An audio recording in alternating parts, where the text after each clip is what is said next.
आप लोगों के कोई डाउट्स हैं तो पहले वर्ड पूछे, फिर एनी क्वेश्चंस, कोई चीज पूछनी है। आज हमें लेजर लेना है तो मैं लेजर लूंगा, उसके पहले आप लोगों को कोई चीज पूछनी हो तो आप पूछ सकते। सर 8 to 6 समझा दीजिए। हाँ ठीक है। और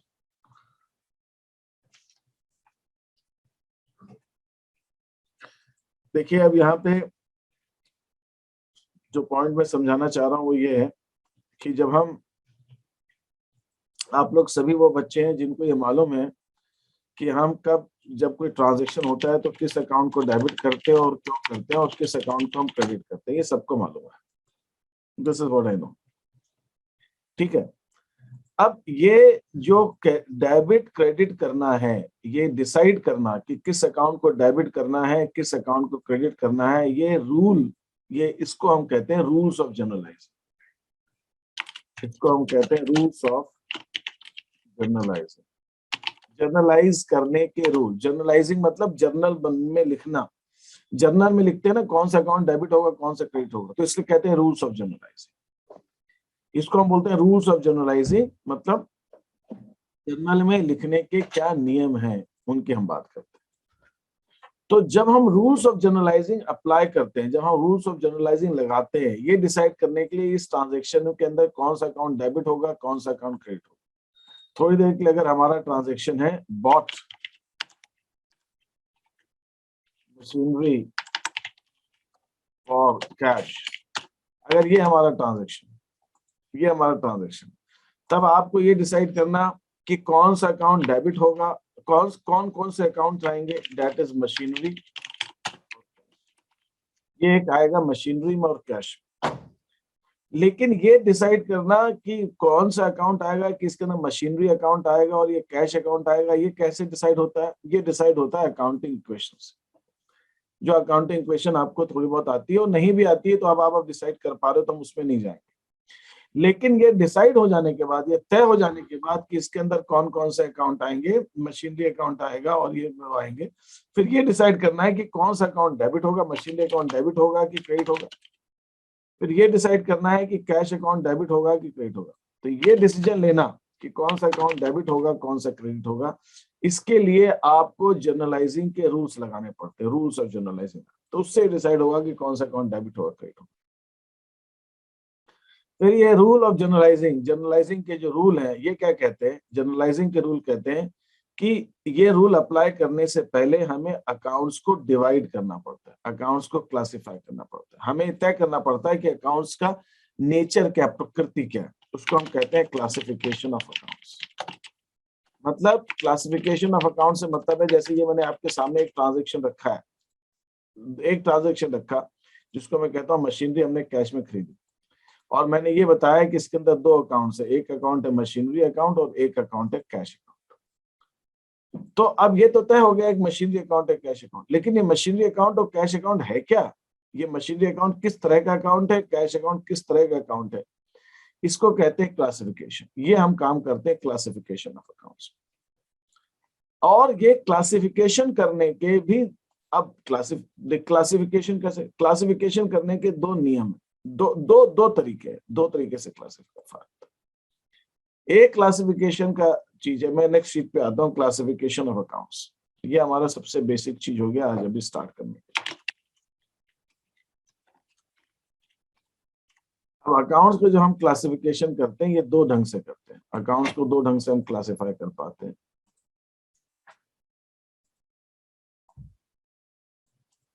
एक है हमारा ट्रेडिशनल अप्रोच,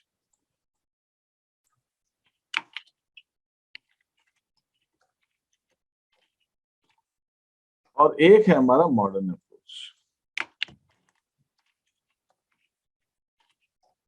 दो अप्रोच है, दो तरीके हैं। ये मॉडर्न अप्रोच को हम अकाउंटिंग इक्वेशन अप्रोच भी कहते हैं, अकाउंटिंग इक्वेशन अप्रोच भी कहते हैं। ये दो तरीके। ट्रेडिशनल अप्रोच कहता है कि अकाउंट्स हमारे तीन तरह के होते हैं, अकाउंट्स हमारे तीन तरह के होते हैं, that is what traditional approach is. ये तीन तरह के अकाउंट्स होते हैं। एक अकाउंट है जिसको हम कहते हैं रियल अकाउंट, दूसरा है जिसको हम कहते हैं पर्सनल अकाउंट, दूसरा हमारा पर्सनल अकाउंट हो गया। और तीसरा टाइप का जो अकाउंट है दैट इज कॉल्ड नॉमिनल।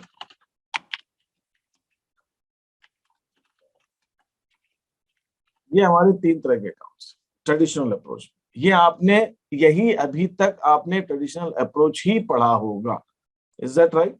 यही किया है ना आपने? दोनों करें। आपने दोनों किए, ठीक है। तो ज्यादातर आप लोग जो यूज कर रहे हैं, मैंने जो देखा है उसके अंदर ट्रेडिशनल रियल अकाउंट के अंदर हमारे पास कौन कौन से अकाउंट होते हैं? रियल अकाउंट कौन कौन से होते हैं? क्या? मशीनरी। सारे एसेट्स वाले सर। Sir asset account.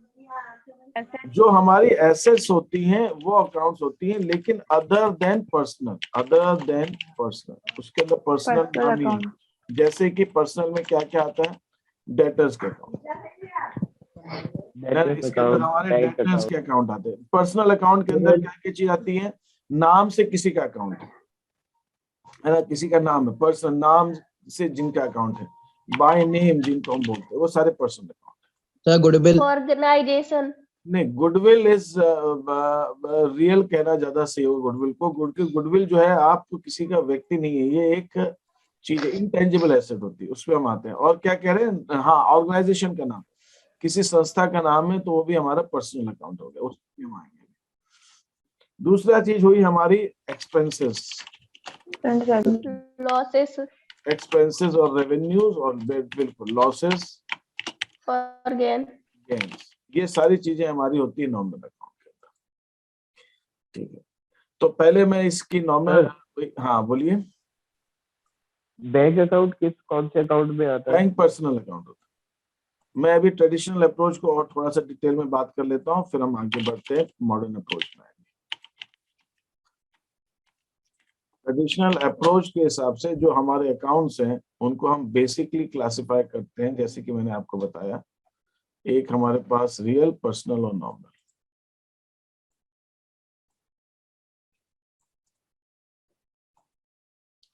एक रियल हो गया, एक पर्सनल हो गया और एक नॉमिनल हो गया,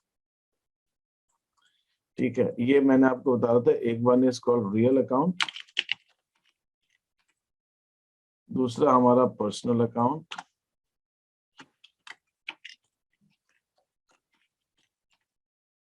तीसरा जो मैंने आपको बताया that is nominal account.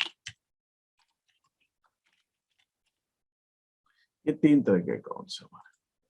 Real accounts को अगर मैं फर्दर आगे क्लासिफाई करूं तो रियल अकाउंट्स के अंदर हमारे पास दो तरह की एसेट्स आती हैं, एक होती है टेंजिबल एसेट्स और एक होती है इंटेंजिबल एसेट्स।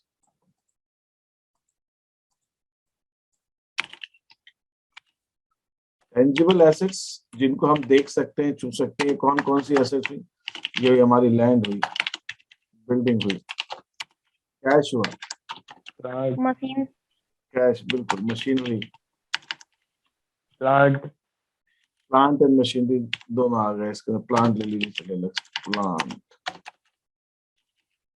ठीक है। व्हीकल हो गए, गाड़ी वगैरह, कोई गाड़ी घोड़ा है, ये सब चीजें जो आती है ये टेंजिबल एसेट होती है। फिर दूसरी हमारी जो एसेट्स मैंने आपको बताई दैट इज इनटेंजिबल एसेट्स।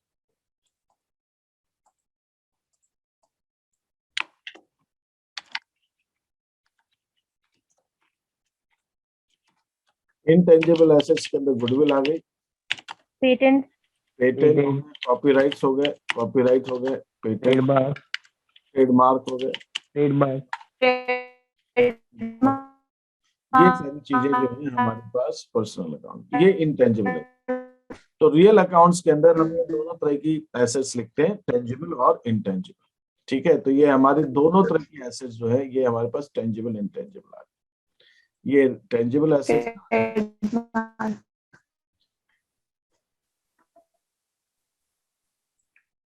ना अब आगे बढ़ते हैं। दूसरी टाइप की जो हमारी एसेट्स हैं दैट इज पर्सनल एसेट्स। हम पर्सनल एसेट्स, सॉरी, दूसरे तरह के अकाउंट है पर्सनल अकाउंट। पर्सनल अकाउंट्स हमारे तीन तरह के होते हैं। पर्सनल अकाउंट तीन तरह के होते हैं। एक होते हैं हमारे natural person account, natural person, natural person मतलब राम, श्याम, मोहन, सेवन, गीता, सीता, ये जिनके अकाउंट है ये सब नेचुरल पर्सन, ये स्वाभाविक तौर पे वास्तविक रूप पे ये पर्सन है। मेरे नाम का कोई अकाउंट होगा वो नेचुरल पर्सन होगा, आपके नाम का अकाउंट होगा नेचुरल पर्सन होगा। ये सब नेचुरल पर्सन अकाउंट होते हैं। दूसरे कौन से होते हैं? आर्टिफिशियल। दूसरे होते हैं आर्टिफिशियल, बिल्कुल, संस्थाओं के नाम, बिल्कुल सही। ये एक्चुअल में पर्सन नहीं होते, इनको हमने पर्सन बनाया हुआ। अगर हम किसी संस्था को नाम दे देते हैं तो वो संस्था उस नाम से जानी जाती है। कंपनी के नाम, आपने कंपनीज एक्ट अभी आप पढ़ोगे, उसके अंदर बिजनेस स्टडीज में हमने पढ़ा भी होगा। ये जो संस्थाएं होती है, कंपनीज होती है आर्टिफिशियल, ये इनके कानूनी तौर पे व्यक्ति होते हैं, ये साइन कर सकते हैं, ये खुद नहीं करते, इनके बिहाफ में कोई करता है। बाकी ये अपने आप में प्रॉपर्टी खरीद सकते हैं, प्रॉपर्टी बेच सकते हैं। बैंक्स जो होते हैं इसके अंदर आते हैं, वो पर्सनल अकाउंट होती है, बैंक्स इसके अंदर आते हैं, कंपनीज इसके अंदर आती है। किसी भी संस्था का नाम, बिजनेस का कोई संस्था है, बिजनेस ऑर्गेनाइजेशन, तो वो इसके अंदर आएगी। कोई भी बिजनेस, LIC भी इसके अंदर आएगी ना? हाँ, LIC भी इसके अंदर आएगी। LIC भी इसके अंदर आएगी, LIC भी आएगी, गवर्नमेंट ऑफ इंडिया भी आएगी, government of India, government of MP, ये सब गवर्नमेंट जो है वो भी आर्टिफिशियल पर्सन कहलाएगी। Reserve bank of India, RBI, reserve bank of India, state bank of India, ये सब इसके अंदर आएगी। ठीक है, ये सब आर्टिफिशियल पर्सन। ये तीसरी तरह की जो पर्सनल अकाउंट होते हैं उनको representative account. Representative personal account.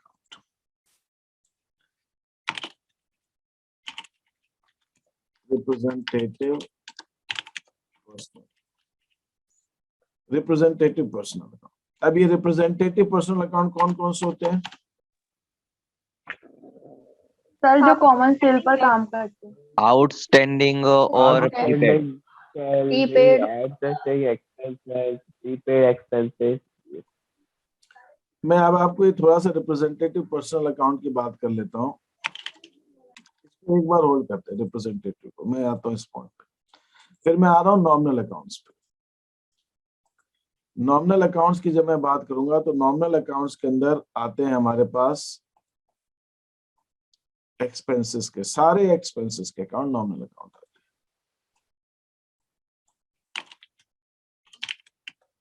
सारे एक्सपेंसेस नॉमिनल अकाउंट होते हैं। देन सारी रेवेन्यूज जितनी भी होती है वो भी नॉमिनल अकाउंट होती है।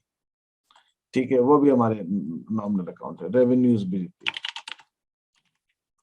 ठीक है, फिर इसके बाद जो लॉस हो गए, loss by fire, loss by theft, वो जितने भी लॉस के खाते हैं वो सारे नॉमिनल अकाउंट आते हैं। ठीक है, वो हमारे लॉसेस।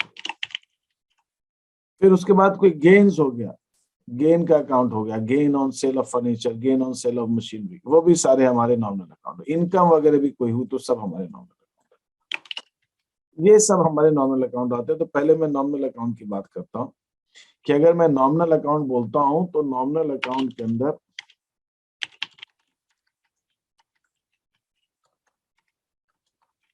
ये रेंट आ गया। ठीक है, ये रेंट पेड या रेंट रिसीव। अगर रेंट पेड है तो एक्सपेंस, रेंट बिजनेस रिसीव भी कर सकता है, तो रेंट रिसीव्ड है तो वो इनकम है, तो वो भी नॉमिनल अकाउंट है, रेवेन्यू। इसी ढंग से सैलरी तो पे ही करेगा business, salary paid, salary expense. इसी ढंग से इलेक्ट्रिसिटी वाला तो पेमेंट करेगा बिजनेस को, इलेक्ट्रिसिटी तो कहाँ मिलेगी, इलेक्ट्रिसिटी की कंपनीज तो अलग होती है। Electricity expenses, discount allowed and discount receive, बिल्कुल डिस्काउंट अलाउड और डिस्काउंट रिसीव, ये दोनों जो है ये आपके ड्राइंग्स पर्सनल अकाउंट, ओनर का खाता है। ये हमारा आ गया। फिर पेट्रोल एक्सपेंसेस भी हो गया हमारा, पेट्रोल एक्सपेंसेस हो गया। इलेक्ट्रिसिटी का लिख ही लिया मैंने। ठीक है, इसके अलावा आपका वो कमीशन, बिल्कुल टेलीफोन चार्जेस हो गए। फिर जो आपने बताया अभी कमीशन रिसीव्ड या कमीशन पेड दोनों हो सकता है। इंटरेस्ट, बैड डेट्स लॉस होते हैं, बिल्कुल इंटरेस्ट, ये आ गया हमारा। फिर इसके बाद जैसे आपने कहा पेट्रोल के बाद बैड डेट्स, बैंक ने आपसे कोई चार्जेस लिया, बैंक ने आपसे कुछ खर्चे लिए। हाँ, रिपेयर्स, बिल्कुल रिपेयर्स का, मरम्मत का खर्चा, ये सब हमारे The ये loss by fire. Loss by fire, ये लॉसेस के अकाउंट है। Loss by fire, loss by theft, loss by theft, wages, wages wages wages compensation, compensation भी आ गया, advertisement, एडवर्टाइजमेंट भी, एम्बेजलमेंट, लॉस बाय एम्बेजलमेंट भी आ गया, चैरिटी, चैरिटी भी आ गया, samples, फ्री सैंपल्स जो हमने दिए वो भी आ गए, फ्री सैंपल्स जो हमने दिए वो आ गए, फिर चैरिटी जो आपने कहा वो भी आ गया। ठीक है, लॉस बाय एम्बेजलमेंट भी आ गया इसके अंदर। तो ये सारे जो है हमारे नॉमिनल अकाउंट है, लॉस बाय एम्बेजलमेंट।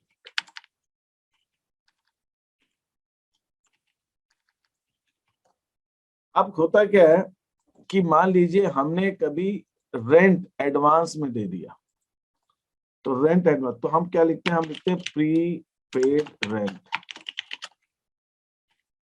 तो ये जो रेंट के पहले हमने ये दो शब्द लगाया है, टर्म प्री पेड, जो पहले लगता है इसको हम बोलते हैं, अंग्रेजी में इसके लिए एक वर्ड है, इसको हम बोलते हैं प्रीफिक्स। प्रीफिक्स, कोई भी चीज पहले लगती है वो प्रीफिक्स कहलाती है, प्रीफिक्स। और अगर मैं कहता हूं सैलरी आउटस्टैंडिंग, तो ये सैलरी के बाद में ये वर्ड लगा है, इसको हम बोलते हैं सफिक्स। suffix, इसको हम बोलते हैं सफिक्स। तो कहने का मतलब यह है कि अगर मैं नॉमिनल अकाउंट के साथ में, नॉमिनल अकाउंट के साथ कुछ प्रीफिक्स लगा दूं या फिर मैं सफिक्स लगा दूं, और ये प्रीफिक्स सफिक्स क्या होना चाहिए, पेड रिसीव्ड नहीं होना चाहिए, ये हो सकता है प्रीपेड हो सकता है, आउटस्टैंडिंग, आउटस्टैंडिंग हो सकता है, accrued, एक्यूट, अक्रूड हो सकता है, अनअर्न्ड, अक्रूड हो सकता है, अनअक्रूड या अनअर्न्ड हो सकता है, अनएक्सपायर्ड, अनअक्रूड, अनअर्न्ड, और ये प्रीपेड को हम अनएक्सपायर्ड भी कहते हैं। ये जो प्रीपेड है इसको हम अनएक्सपायर्ड भी कह सकते हैं। जो प्रीपेड है इसको मैं अनएक्सपायर्ड, ये अभी दे दिया।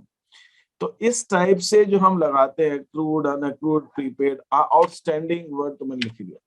ये इस टाइप का अगर मैं कोई प्रीफिक्स और सफिक्स लगाता हूँ, उपसर्ग प्रत्यय, ओके, हाँ अंशुल राठौर ने होता है उपसर्ग और प्रत्यय। तो उपसर्ग हम पहले लगाते हैं, बाद में प्रत्यय, मतलब ये मुझे कंफ्यूजन है। ठीक है, तो ये जो हम लगाते हैं प्रीपेड और अनएक्सपायर्ड और आउटस्टैंडिंग, एक्रूड और अनअक्रूड और अनअर्न्ड, ये इस टाइप के जो हम वर्ड लगा देते हैं नॉमिनल के साथ में, तो वो अकाउंट हमारा रिप्रेजेंटेटिव पर्सनल अकाउंट बन जाता है। सर उपसर्ग पहले लगाते हो और प्रत्यय बाद में। अच्छा, रिप्रेजेंटेटिव पर्सनल अकाउंट बन जाता है। उपसर्ग ये पहले लगाते, तो इसको मैं उपसर्ग भी कहता था। ठीक है भाई, मैं भूल गया था ये टर्म, तो मुझे आज ध्यान आया, उपसर्ग एंड प्रत्यय। बहुत टाइम हो गया, ये उपसर्ग और ये प्रत्यय, मुझे ध्यान रहेगा कम से कम। ठीक है, तो रिप्रेजेंटेटिव पर्सनल अकाउंट, तो रिप्रेजेंटेटिव पर्सनल अकाउंट कब बन जाता है, जब मैं नॉमिनल अकाउंट के साथ में कोई प्रीफिक्स या सफिक्स इस्तेमाल करता हूं, तो वो रिप्रेजेंटेटिव पर्सनल अकाउंट बन जाता है। लेकिन प्रीफिक्स सफिक्स में क्या, प्रीपेड, आउटस्टैंडिंग, एक्रूड, अनअक्रूड। मैंने अकाउंट्स के अंदर ऐसा होता है कि मैंने अगर किसी को सैलरी एडवांस में दी, suppose salary paid in advance to Chetan, हमने चेतन को एडवांस में सैलरी दी, तो मैं यहाँ पर चेतन नाम नहीं लिखूंगा, मैं यहाँ पे Chetan to Chetan account debit to cash नहीं करूंगा। चेतन के लिए एक मैं रिप्रेजेंटेटिव पर्सनल अकाउंट यूज करूंगा, रिप्रेजेंटेटिव पर्सनल अकाउंट, चेतन है उसको, उस नाम, उसका नाम होगा प्रीपेड सैलरी। ये प्रीपेड सैलरी अकाउंट किसको रिप्रेजेंट कर रहा है, ये रिप्रेजेंट कर रहा है चेतन को, ये रिप्रेजेंट कर रहा है चेतन को, इसलिए इसको हम बोलते हैं रिप्रेजेंटेटिव पर्सनल अकाउंट। तो ये प्रीपेड सैलरी अकाउंट जो है रिप्रेजेंट करता है, चेतन को रिप्रेजेंट कर रहा है। तो चेतन का नाम लिखने की बजाय उसको रिप्रेजेंट, उसको उसको उसको उसको प्रदर्शित करने वाला या उसको दिखाने के लिए जो अकाउंट यूज कर रहा है, जो चेतन की जगह इस्तेमाल हो रहा है, जो चेतन, ये प्रीपेड सैलरी कुछ और नहीं है, चेतन का ही अकाउंट है, लेकिन चेतन नाम यूज नहीं कर रहे हैं हम, उसकी जगह प्रीपेड सैलरी, ये चेतन का ही अकाउंट है। तो चेतन पर्सनल अकाउंट है, तो ये भी पर्सनल है, लेकिन ये नाम उसका नहीं है, नेचुरल पर्सन नहीं है। चेतन का अकाउंट तो स्वाभाविक से एक वास्तविक पर्सनल अकाउंट हो जाएगा, वो पर्सनल अकाउंट नहीं है, नेचुरल। प्रीपेड सैलरी उसको रिप्रेजेंट करने वाला अकाउंट है, ठीक है। तो इसीलिए हम ये प्रीपेड सैलरी यूज करते हैं। हमने किसी को लैंडलॉर्ड है, उसको किराया देना बाकी है, ठीक है। Rent due to landlord, landlord जो है हमारा, जो उसका नाम है, सपोज सुनीता नाम दे दिया, ठीक है, हमको देना है। तो मैं यहाँ पे रेंट देना है ना, तो मैं यहाँ पे एंट्री रेंट किसको देना है, रेंट अकाउंट डेबिट देना है। किसको देना है, सुनीता को देना है। तो सुनीता का नाम, सुनीता लायबिलिटी होगी तो सुनीता को क्रिएट कर देंगे। हम ऐसा नहीं लिखते, हम यहाँ पे लिखते हैं रेंट आउटस्टैंडिंग। ये रेंट आउटस्टैंडिंग क्या है, रेंट आउटस्टैंडिंग वो अकाउंट है जो सुनीता की जगह, सुनीता को रिप्रेजेंट करता हुआ अकाउंट है।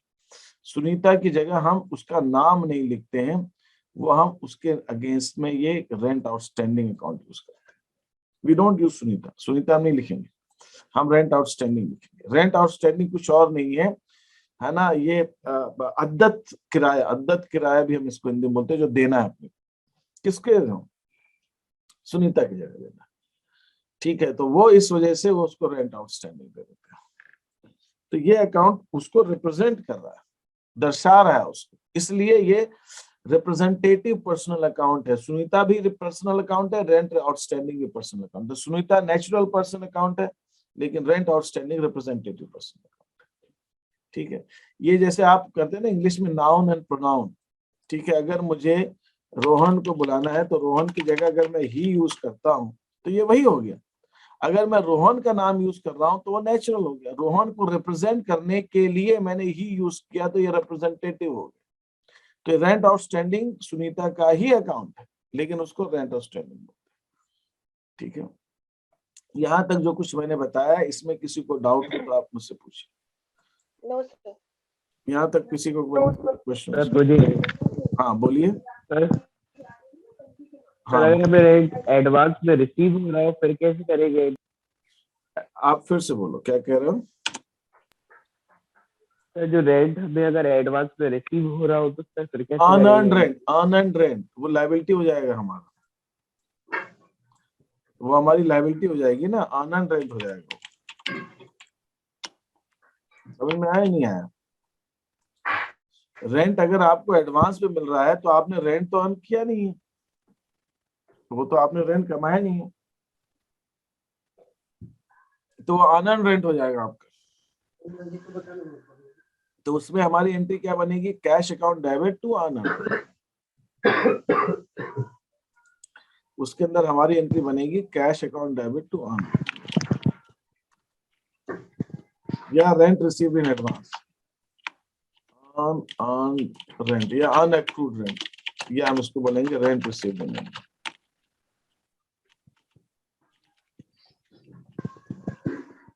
ये हो जाएगा, ठीक है। अनअक्रूड, यस, अनअक्रूड रेंट भी बोल सकते हैं, बिल्कुल सही, हम इसको अनअक्रूड रेंट भी बोल सकते हैं।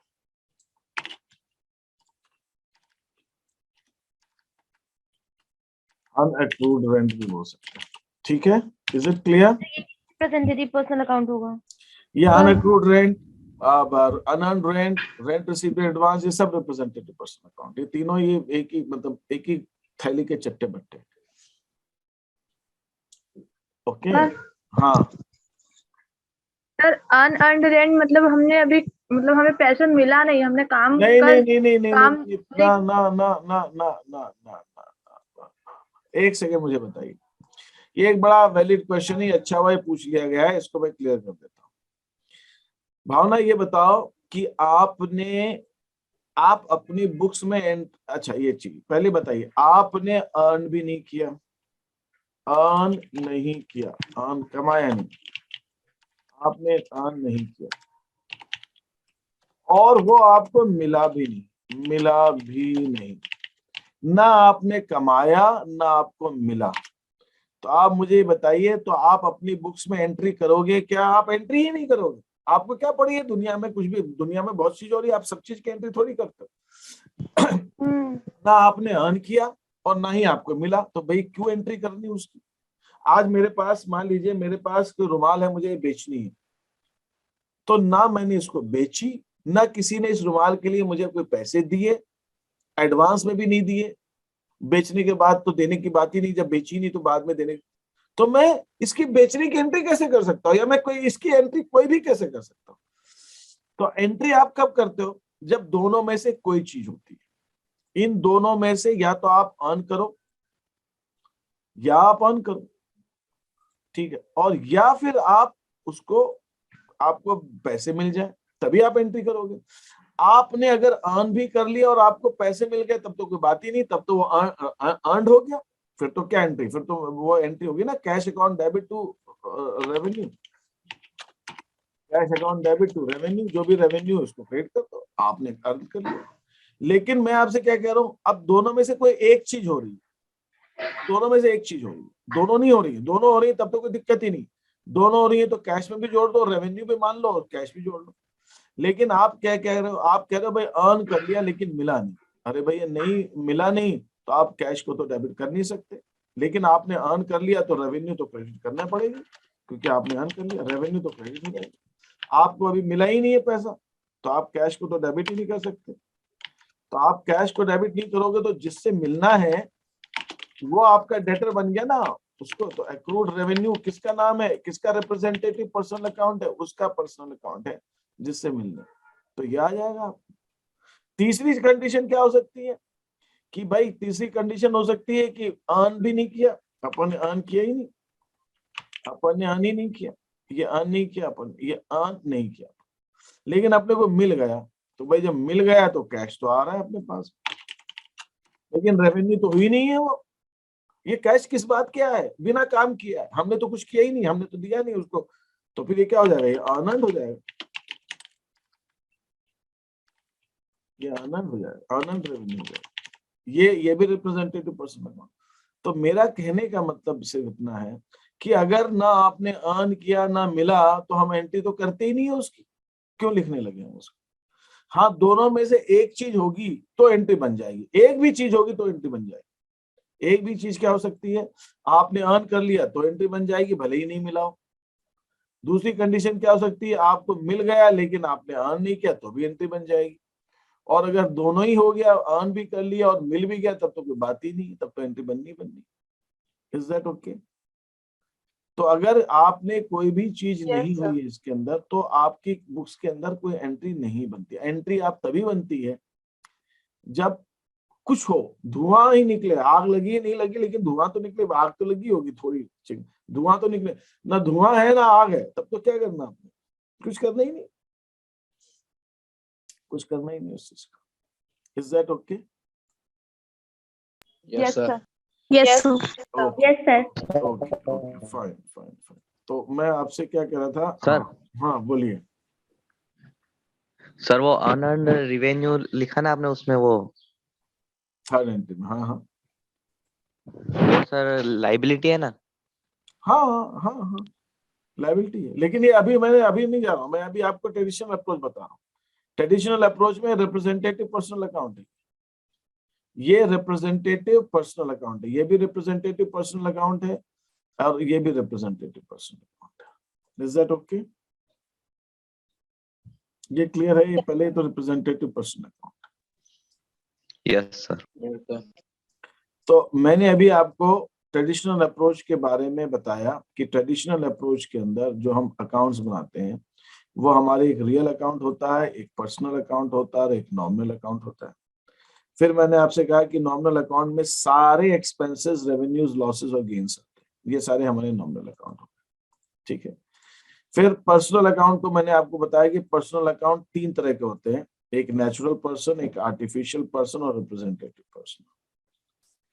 और नेचुरल पर्सन किसी के नाम का खाता, जो जो स्वाभाविक तौर पे इस दुनिया में जिसका जन्म हुआ है, जिसकी मृत्यु होगी, जो स्वाभाविक तौर पे एक मनुष्य की तरह जी रहा है, वो नेचुरल पर्सन।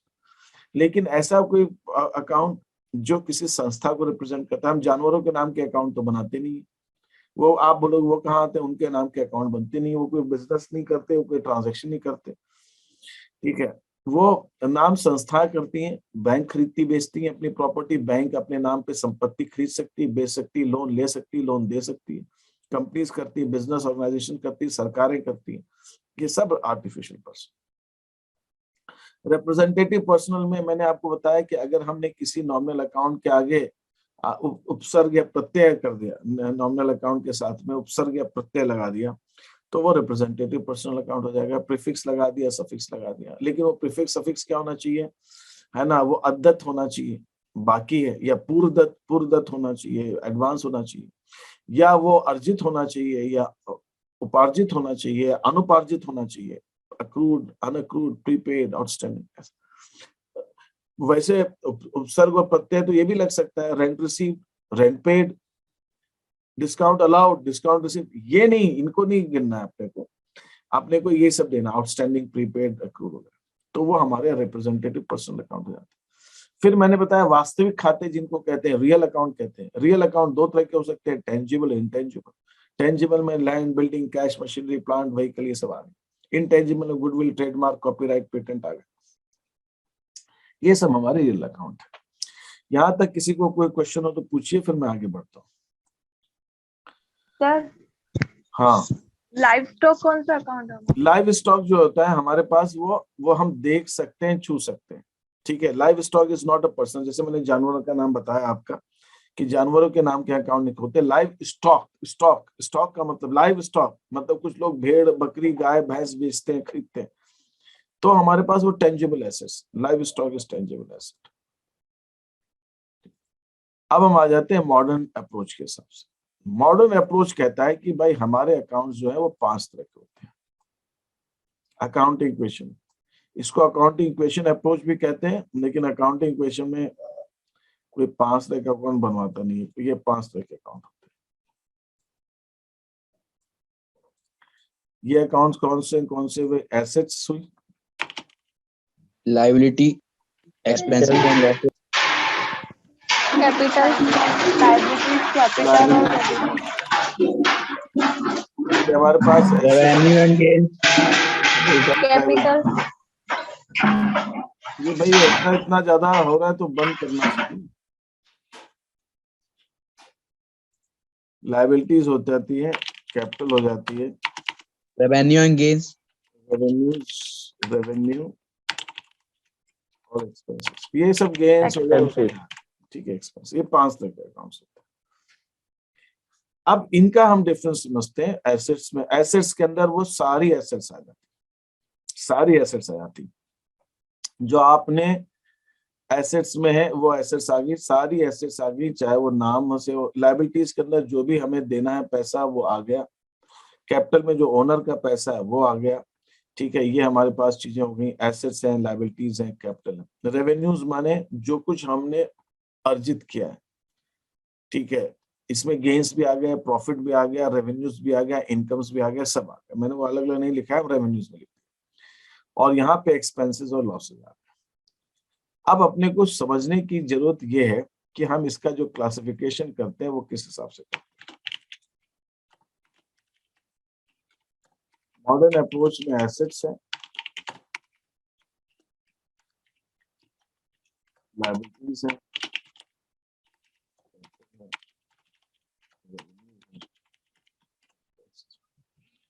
और जो दूसरा हमारा आता है ट्रेडिशनल अप्रोच। ट्रेडिशनल अप्रोच में एक हमारे पास अकाउंट होता है जिसको हम कहते हैं रियल अकाउंट,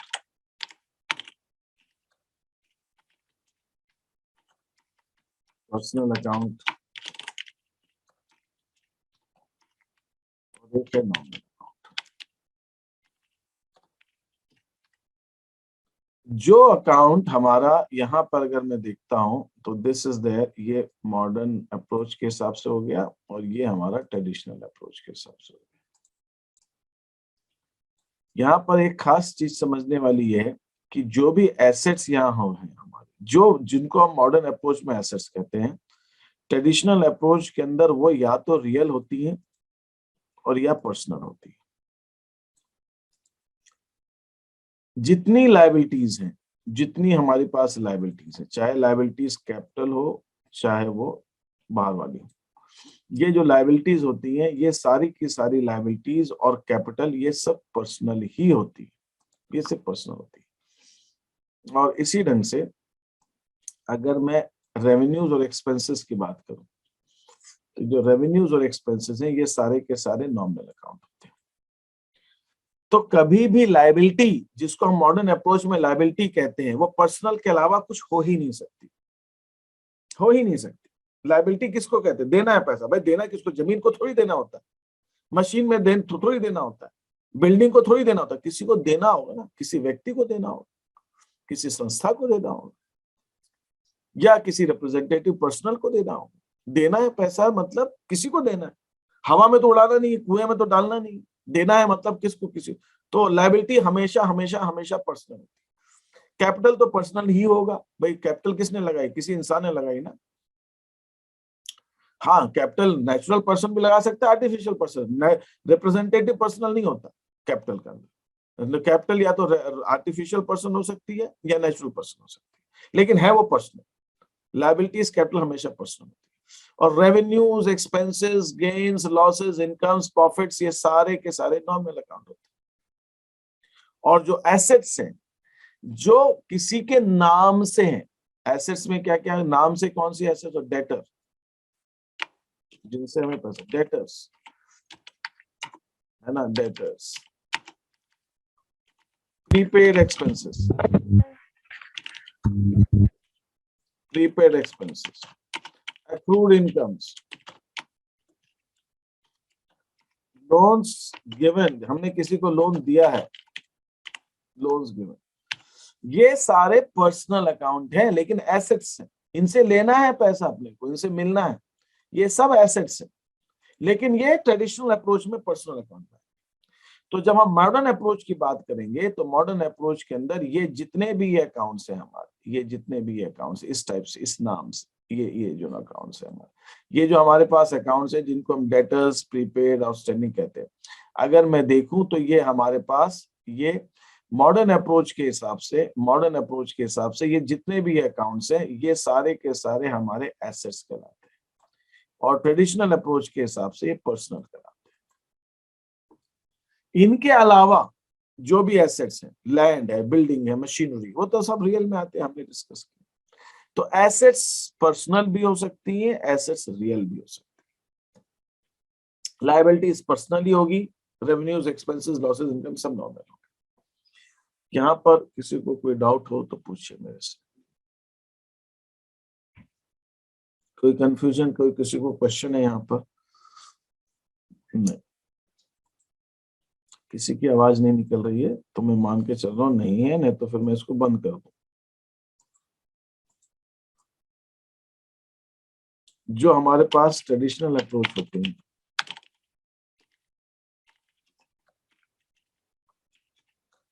उनके हिसाब से रियल अकाउंट होता है,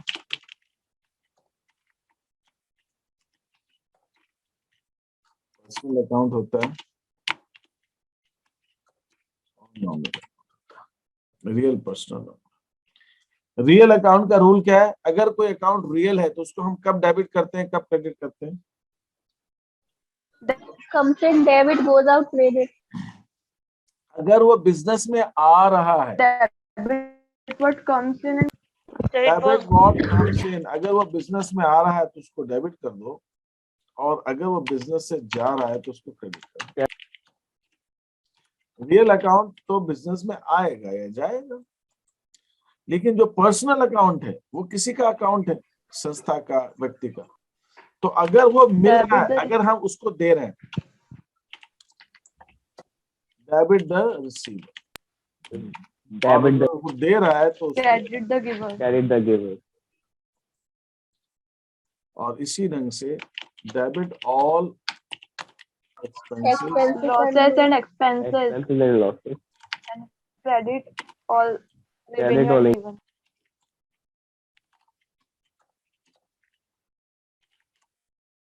और अगर हमारा इनकम गेन या प्रॉफिट है तो वो हम उसको रेवेन्यूज भी आ गए इसके अंदर, इनकम गेन्स रेवेन्यूज प्रॉफिट सब आ गए,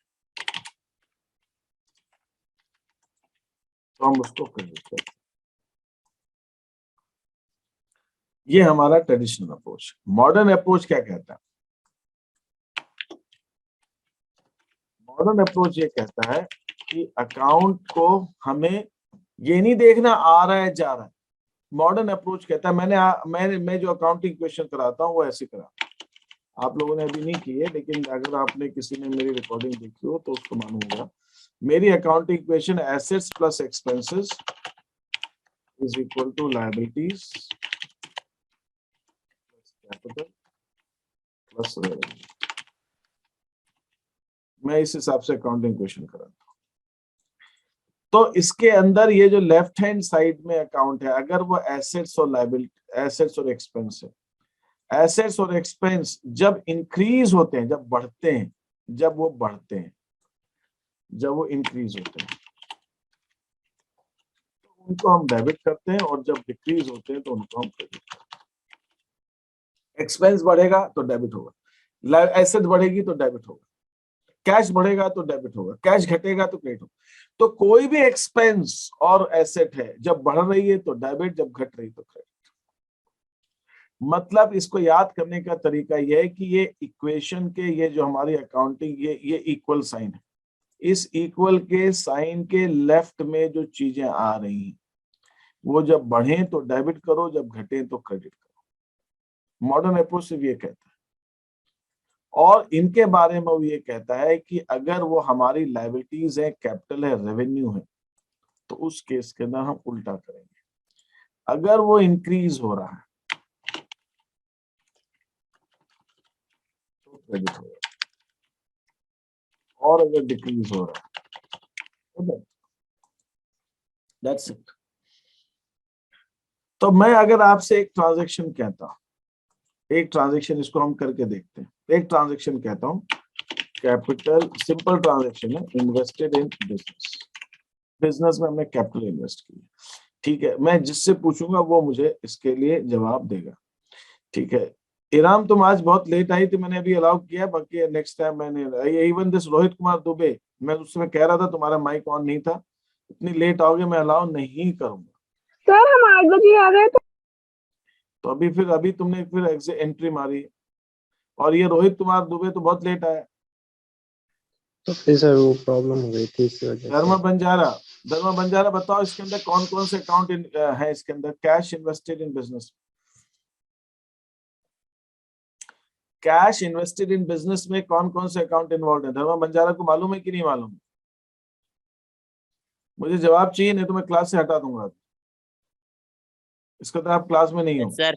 हाँ बताइए, मैं पूछ रहा हूँ क्वेश्चन, मुझे जवाब चाहिए इसका। कैश इन्वेस्टेड, बिजनेस में कैश का निवेश किया। अब ये बताओ, अकाउंटिंग एंट्री करते समय इसमें कौन कौन से अकाउंट आएंगे? सर कैपिटल ये इन्वेस्टमेंट। बताएगा, धर्मा बंजारा बताएगा कि मैंने जिससे पूछा वो बताया, जवाब देना। जिससे मैं पूछ रहा हूँ वही जवाब देना। किसमें सर?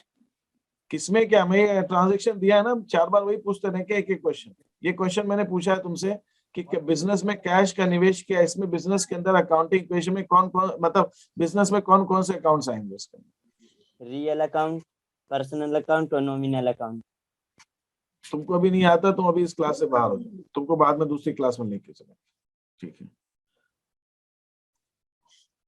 राजेश कुमार दुबे बताओ, इसमें कौन कौन से अकाउंट आएंगे? रोहित दुबे राजेश क्या, रोहित दुबे तुम बताओ, इसमें कौन कौन से अकाउंट है? सर नहीं पता है अभी। हाँ नहीं पता है सर। नहीं पता है तो आप गलत क्लास में बैठे हुए हैं, आप बी ग्रुप में आइए, ठीक है। दूसरी चीज ये है कि आगे बात कर रहा हूँ दूसरे से। गौतम नापित, तुम बताओ इसमें कौन कौन से अकाउंट्स आएंगे? Yes sir. इसके अंदर कैश, कैपिटल में, बिजनेस में कैपिटल लगा है, इसमें कौन कौन से अकाउंट आएंगे? इसमें कौन कौन से अकाउंट इन्वॉल्व? कैश अकाउंट और कैपिटल अकाउंट तुमको एंट्री आती है ना, वहां पे तुमने कहा था मेरे को एंट्री आती है कि बिजनेस में कैश निवेश किया, इसकी एंट्री क्या बनेगी? बिजनेस में हमने कैश इन्वेस्ट किया, लगाया, इसकी एंट्री क्या बनेगी? Business account debit to cash account. तुम जबरदस्ती इस क्लास में आके बैठी हो, तुमको भी नहीं आता है। तुमको जो चीज दी जा रही है तुम वो काम करो, तुमको जो चीज बताई जा रही है तुमको वो काम करना है। तुम गलत क्लास में बैठी, ठीक है? ये अभी जो बच्ची आई अंकिता पांडे, भाई लेट, तुम लेट क्यों हो? सर हम ग्रुप बी के हैं। तो अभी ग्रुप बी के आ, चुप बैठे रहना। तो जब हमने बिजनेस में कैश इन्वेस्ट किया तो हमारे पास इसके अंदर दो अकाउंट जो आएंगे वो आएंगे कैश और कैपिटल। कैश और कैपिटल। कैश क्या है? एसेट है, कैश एसेट है। कैपिटल क्या है? कैपिटल तो कैपिटल ही है।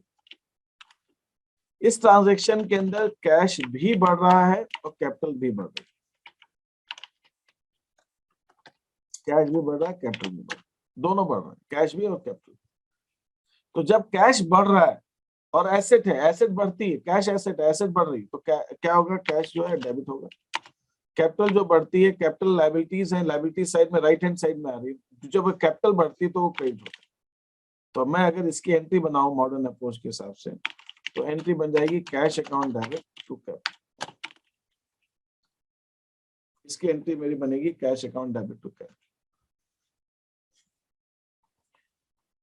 तो ये हमारी एंट्रीज मॉडर्न अप्रोच के हिसाब से। पहले हम ये देखते हैं कि उस ट्रांजैक्शन के अंदर अकाउंट्स कौन कौन से आ रहे हैं। कैश अकाउंट आएगा, कैपिटल अकाउंट आएगा, जो भी आएगा। फिर वो उसका नेचर क्या है? उसका नेचर क्या है? नेचर में एसेट्स, एक्सपेंस, ये जो नेचर है यहाँ पे मैंने नेचर लिखा हुआ है उसका। एसेट्स है, एक्सपेंस है, लायबिलिटीज है, कैपिटल है, रेवेन्यू। फिर हम ये बताते हैं वो प्लस हो रहा है कि माइनस हो रहा है। प्लस हो रहा है तो उसके हिसाब से, माइनस हो रहा है उसके हिसाब से हम डेबिट क्रेडिट डिसाइड करते हैं, फिर हम एंट्री करते हैं। मेरा अभी कहने का मतलब ये है कि जो अकाउंट है वो मॉडर्न अप्रोच के हिसाब से एक कैटेगरी होती है और ट्रेडिशनल अप्रोच के हिसाब से एक कैटेगरी होती है। दोनों हिसाब से कैटेगरी होती है वो, मॉडर्न अप्रोच और ट्रेडिशनल अप्रोच। लेकिन दोनों में एंट्री सेम ही बनेगी, एंट्री सेम ही बनेगी। एक मेरी शीट नंबर 10th है या 11th है, बड़ी लंबी सी शीट है। आप लोगों को किसी को करनी हो तो मैं भेज दूंगा, उसकी रिकॉर्डिंग भेज दूंगा, आप उसको ट्राई कर सकते हो। मैं जब कराता हूँ बच्चों को क्वेश्चन जनरल एंट्रीज के, तो मैं उसमें दोनों अप्रोच कराता हूँ। हर बच्चे को मेरी क्लास में दोनों अप्रोच से आना चाहिए। अगर मैं उसको कोई ट्रांजेक्शन देता हूँ तो वो चाहे मॉडर्न अप्रोच, शीट नंबर 10।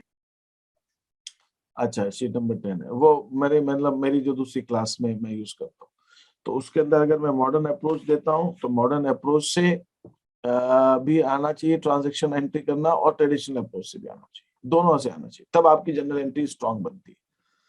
और कभी कभी कुछ ट्रांजैक्शंस ऐसे होते हैं जिसके अंदर हम अगर कोई एक अप्रोच यूज करें तो ज्यादा आसान है। रेंट आउटस्टैंडिंग, इसके अंदर मॉडर्न अप्रोच ज्यादा अच्छा है, ट्रेडिशनल अप्रोच अच्छा नहीं है। हमने राम को कैश दिया तो इसके अंदर ट्रेडिशनल अप्रोच ज्यादा अच्छा है, मॉडर्न अप्रोच से जल्दी दिक्कत, थोड़ी सी दिक्कत आती है। तो लेकिन समझना दोनों समझना, ठीक है? तो वो आप उसके अगर कर सकते हैं तो उन चीजों को आप करने की कोशिश करें। तो ये एक है, वो मैं अगर किसी का इंटरेस्ट होगा तो मैं उसको भेज दूंगा उस चीज के अंदर, ठीक है? अब रही बात, मैं इसके अंदर आ रहा हूँ वापस से। तो ये मॉडर्न अप्रोच के हिसाब से ये हमारे 5 तरह के अकाउंट्स होते हैं। 5 तरह के अकाउंट्स के अंदर हम इस बेसिस पे इंक्रीज और डिक्रीज डिसाइड करते हैं, तब करते हैं। अब मैं आ रहा हूँ आपके पास शीट्स पे, जो मैंने आपको शीट भेजी है या जो आपको करनी है। एक ये शीट है,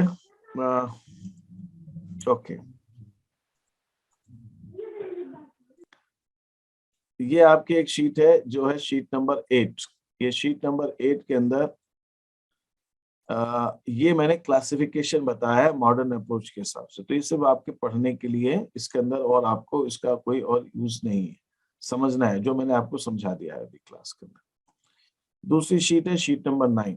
इसके अंदर आपको मॉडर्न अप्रोच के हिसाब से नेचर क्या है, एसेट्स, लायबिलिटी। मॉडर्न अप्रोच के हिसाब से 5 तरह के अकाउंट्स होते हैं, assets, liabilities, capital, revenue and expenses. और ट्रेडिशनल अप्रोच के हिसाब से 3 तरह के अकाउंट्स होते हैं। तो आपको ये लिखना है कि ये मॉडर्न अप्रोच के हिसाब से कौन सा अकाउंट है, ट्रेडिशनल अप्रोच के हिसाब से कौन सा अकाउंट, और इसका बैलेंस कौन सा होगा। बैलेंस का मतलब है इसकी कौन सी साइड ज्यादा होगी, या इसको कब हम, मतलब जब ये ट्रांजैक्शन होता है तो हम इसको डेबिट करते हैं कि क्रेडिट करते हैं, उसके हिसाब से आपको इसके अंदर लिखना है।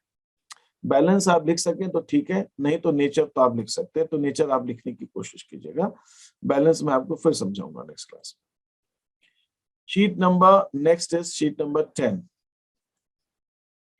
इसके अंदर मैंने जर्नल और लेजर बताया है, अगर आप कर सकते हैं तो ठीक है, नहीं तो ये मुझे अभी समझाना है आपको लेजर भी, तो मैं उसको क्लास में समझाने की आपको कोशिश करूंगा। तो अभी जो मैंने आपके साथ काम किया है वो मैंने आपको ट्रेडिशनल अप्रोच और मॉडर्न अप्रोच बताए, ठीक है, और इन दोनों अप्रोच के बेसिस पे आपको ये शीट नंबर 8 और 9 को कंप्लीट करना है। 8 पढ़ना है और 9 के अंदर आपको लिखना है, बस अभी के लिए इतना काम। और आप इसके अलावा क्या कर सकते हैं, इसके अलावा आप अपनी बुक से जो आपको रीडिंग करनी है वो रीडिंग करिए, और बुक्स के कुछ क्वेश्चन जो आप सॉल्व कर सकते हैं वो आप साथ साथ चलने दीजिए। आप बुक से अपनी थ्योरीज को पढ़ते रहिए, आपको वेट करने की जरूरत नहीं है मेरी, आपके पास किताबें हैं, आपके पास सब चीजें हैं, आप अपनी बुक्स लीजिए और बुक के हिसाब से आप अपने जो आपको आगे की पढ़ाई करनी है वो आप करते रहिए। डाउट क्या है? रेंट आउटस्टैंडिंग है ना सर? हाँ हाँ, रेंट आउटस्टैंडिंग मॉडर्न अप्रोच के हिसाब से कौन सा अकाउंट है sir? Rent outstanding Rent outstanding, modern approach. Liabilities rent outstanding liabilities. और सर मैंने अभी अगर मैंने आपको ये बताया कि पर्सनल अकाउंट्स जो होते हैं, पर्सनल अकाउंट्स या तो आपके मॉडर्न अप्रोच, पर्सनल अकाउंट जो होते हैं ट्रेडिशनल अप्रोच में, वो मॉडर्न अप्रोच के हिसाब से लायबिलिटीज होंगे, कैपिटल होंगे, या फिर वो रियल भी हो सकते हैं। तो पर्सनल अकाउंट्स तीनों में होते हैं। तो यहाँ पे रेंट आउटस्टैंडिंग आपकी लायबिलिटी